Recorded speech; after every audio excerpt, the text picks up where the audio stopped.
I think the way that Montreal has been handling youth violence in the last 2 years is really negative.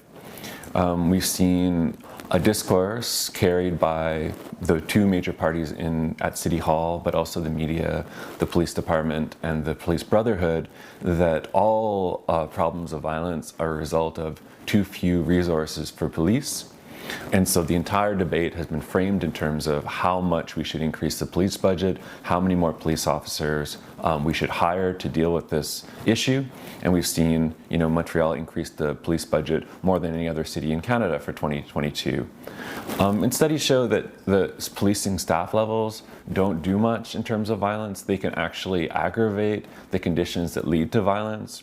And so actually a better response to violence would be to increase investment in particular kinds of community programs that have been shown to decrease violence. And if we look to cities like Chicago, Baltimore, Glasgow, Scotland, and many other places that are really on the forefront of showing how you can reduce violence, it involves very little role for police actually.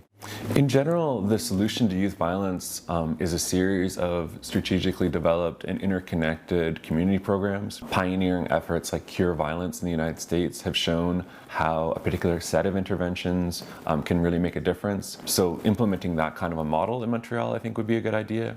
But just to summarize some of the really important elements of that, those include things like summer job programs for youth, which obviously has a benefit in terms of giving people an income so they don't have to turn to underground markets to make an income, and all the violence that comes with that also keeps people busy. Conflict interruption programs where you have street workers in the community building relationships with all kinds of youth, including youth who are involved in sort of marginal activities, and just being a positive force in their lives that makes it possible for these adults to dissuade youth from taking revenge if some kind of criminal act, some kind of violent act has happened, or not being the first person to commit an act of violence against someone who may have insulted you. That's really, really important.